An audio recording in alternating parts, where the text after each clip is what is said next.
Nakalusot pa rin daw sa substitute version ng panukalang Bangsamoro Basic Law ang ilang probisyon na sa tingin ng ilang dating mahistrado ng Korte Suprema ay labag sa batas. Katulad ng probisyon kung saan pwedeng maging bahagi ng Bangsamoro Territory ang ilang syudad o probinsya kung boboto pabor dito ang 10% ng mga registered voter. Pero makapasaman daw ang panukala sa Kongreso, pwede pa rin itong questionin sa Korte Suprema. May report si Joseph Moro. It has drastically changed. We have removed the possibility of impression of a sub-state. We took Wali out. We made territory area. We removed aerial domain. We were able to name the Bangsamoro not as a nation of Moros, but a Bangsamoro autonomous region.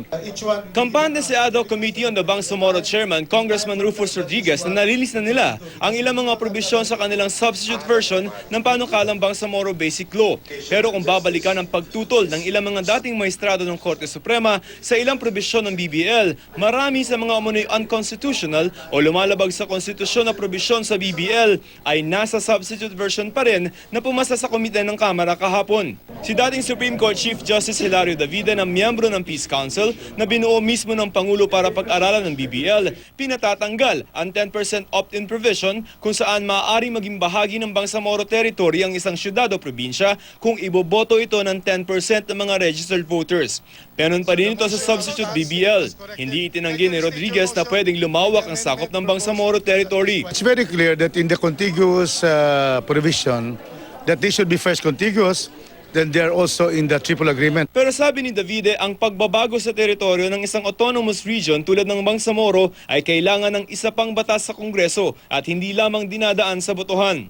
Isa pang dating maestrado ng Korte Suprema, si Justice Vicente Mendoza, tinutulan noon sa pagdinig sa Kamara ang pagtatayo ng isang parlamentaryong Bangsamoro government.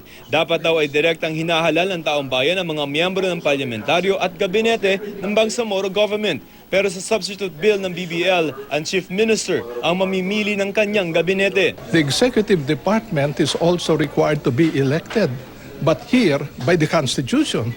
But in the bill, the cabinet is appointed, is not elective.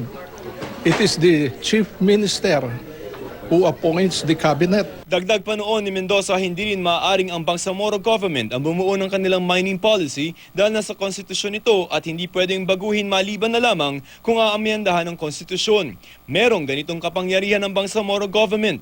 Tingin ni Mendoza, dapat ay naaayon sa konstitusyon ang Bangsamoro Basic Law.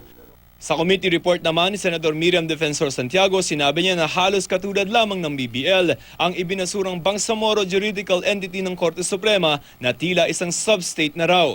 Isang executive department at legislative assembly lamang daw ang pinapayagan para sa otonomiya sa Mindanao at hindi isang parlamentaryong gobyerno.